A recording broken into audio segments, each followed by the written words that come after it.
Hey there, Tuba Knights. It's your friendly neighborhood flash in the pan. Today we are going to bring to you the Walther, not Walter, Walther PPQ M2 Q5 SF match. That is a mouthful. Yes, it is. You can see right there on the side that is exactly what it is. The genesis of this gun for me was I have an aunt and uncle that live in Austin, and to be honest, I had not expected my aunt and uncle that live in Austin to be gun people, and to be 100% accurate, my aunt still isn't, my uncle is. So the last time I went down, it's been a few years now, we went to a range that he had recently taken up as kind of a hobby. And we rented one of these.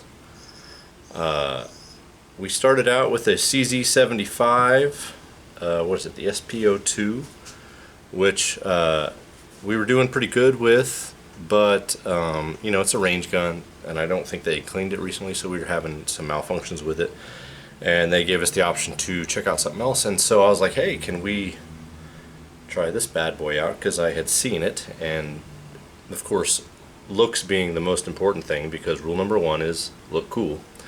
I was like, can we try that that Walther Q5 SF match? If you don't know, the SF stands for steel frame. So in the world of polymer wonders and everybody getting away from steel, Walther, among other brands, are bringing back the steel frame. I don't know if it's necessarily for a reliability thing. I think it has more to do with a weight and recoil reduction kind of thing. But here we are.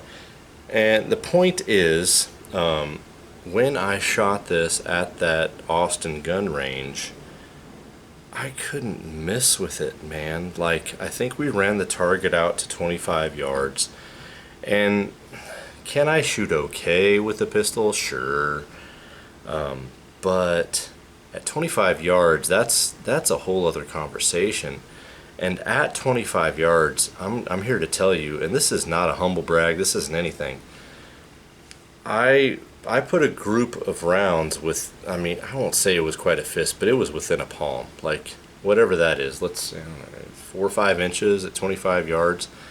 And for me, with a pistol, you might as well be shooting lasers.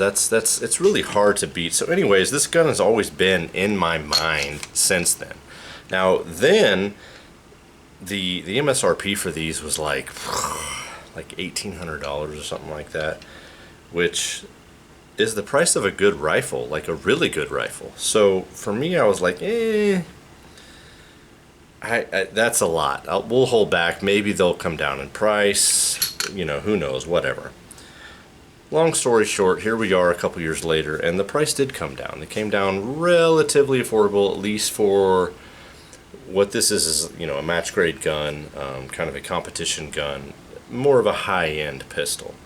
You know, it's on par with, you know, your P226s, some of your HK, high-end HKs. Maybe not. I mean, high-end HK, that's infinity, but that's a whole other conversation again. But anyways, they were getting to be more affordable, so I saw them and I missed it just by a little bit. I don't know how you guys do it, but I have like a dedicated gun fund that I just put a little bit of money aside every week, and that's my gun fund. And then, you know, once I get to a point where there's something that I want that I can afford, that I go ahead and put the money down for that gun. So Palmetto had this outstanding sale like 3 months before I could afford it, where they had this gun and 7 magazines with it. So there was like 3 or 4 15 rounders, and then whichever the opposite was, 3 or 4 18 rounders, all for, God bless, it was like $1,000, $1,100. It was an unbeatable deal. And I didn't have the money at the time, and it was one of those things where you look at it and you feel like maybe you could sell one of your kids, or how much a kidney's worth these days, and it didn't work out. And so, but it put it back on my radar, because I saw it and I was like, all right, maybe that should be my next gun. And so I got the money, I was watching for sales, I was watching for everything, and I got impatient. I won't say impatient, like, I found this on battlehawkarmory.com for $1,100. 3 magazines, all the stuff, just, you know, kind of the bare, not bare bones, if you can say that about a match pistol, but this pistol. And I was like, all right, cool, got it, sold. Got it, you know, feeling great, like you do anytime you buy a gun. There's one thing that I have to question myself, and who knows, because when you're actually shooting a gun, it's hard to tell what a trigger feels like as compared to when you're dry firing a gun. And I don't know, some of you may understand this, but like, all right, so like I'm gonna go ahead and dry fire this. Like these triggers are outstanding. If you go back like years and years and you watch Nut and Fancy's video about the Walther PPQ, just the regular Walther PPQ M2 base pistol, OG back when, he calls it the sniper's gun because the trigger was so outstanding. And I really have to agree with him because this trigger is great. But here's the thing, so, and this is, I can't tell because I was shooting the gun live at the time, right, way back in the range. So right here, watch. So that's where like you get a wall, there's a little squish, and then it firms. I don't remember that little squish. But nonetheless, so you shoot, great trigger, great. Reset, a little squish, reset, just a little squish. But here's the thing, what I've tried to do is, if you do like a quick, like you're actually shooting, feels great, it's outstanding. I have no problems at all. But something I discovered, and I'm sorry for the long conversation here, but just stick with me about dry firing versus live firing, okay? This is my DS Arms SA58, my FAL, if you will. This trigger is, she's heavy. She's a heavy girl. All right, you shoot it, you reset. It's not bad. It's a good reset. Right here, you feel it. It's quick. It's short. You're right back in it, but it's heavy.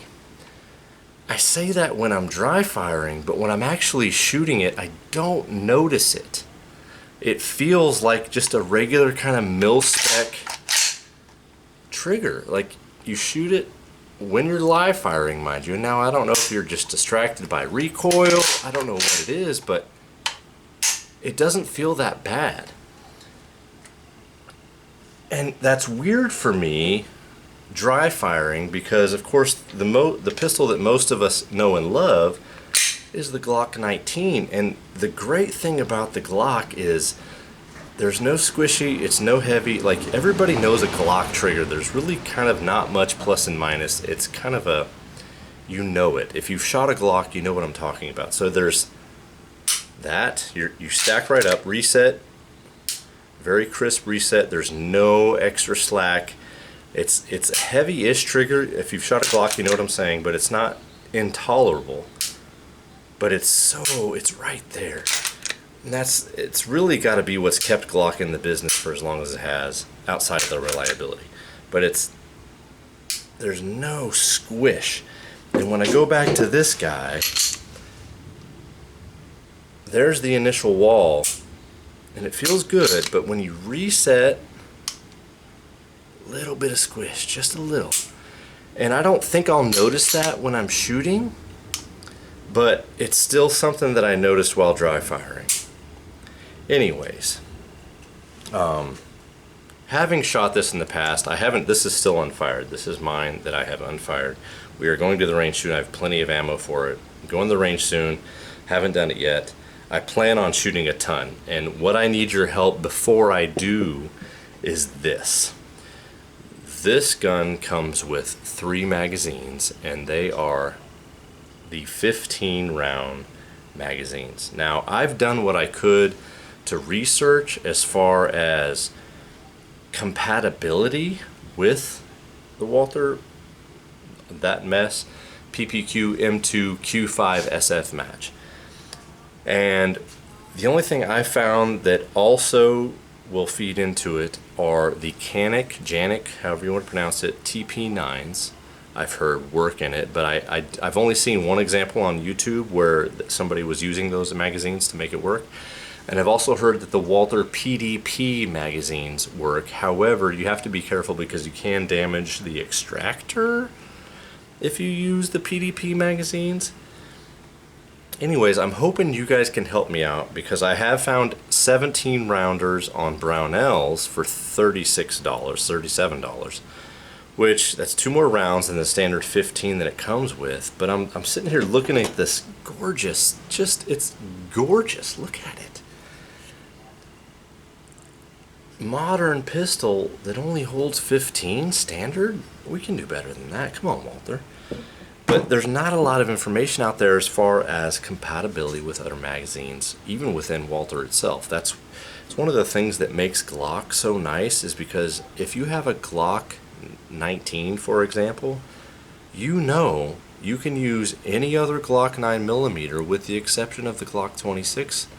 And if you have a Glock 26, you can use literally any Glock 9mm. Of course, not the 43 single stack, blah blah blah, but it's very simple. There's not a lot of information even on the Walther website as far as what the PPQ M2 Q5 SF match magazines interchangeability. So if there's anybody out there that has experience in this, has tried other magazines in their Q5 SF match, please comment down below. I really want your help. It came with 3 magazines. In my opinion, I think you should have a minimum of 4. For a gun like this, I want much more than that, just like I wanted when I first bought my Glock 19. You know, magazines, you want to have as many as you can within reason. And it's just hard for me to see just one selection on Brownells for a reasonable price. And I said reasonable, $37, my God. If you guys can help me out, please comment down below something that you know that will interchange with your Walther Q5 SF match. Also, I don't do this a lot, however, YouTube is nonsense these days, and I could almost show you a picture of my interaction with viewers. It does live and die based on however YouTube decides that particular day. So if you have any inkling of a desire to watch more of my content, please feel free to subscribe down below. Throw me a like if there's something constructive that you think I can change to make it a little bit better. We call it constructive criticism. By all means, make a comment, say, hey, look, you kind of suck a little bit, maybe talk less, shoot more. I don't know, but help me out. There is no shooting in this video, FYI. Now that we're at the end of the video, I tell you that. This is more of a, I won't say unboxing because it wasn't really, it's more of a, I feel like more of an interesting topic about the difference between dry firing and live firing when it comes to triggers. You can judge a trigger based on dry firing, but until you've shot it live, it's not quite the same. So if you have any comments to make on that, feel free to make them below. Please like, please subscribe, all the YouTube stuff. I appreciate you watching. Please stick around. There will be a video with this handsome devil in the near future, as soon as I can get back to the range. And I look forward to it, and I appreciate your watching. Take care.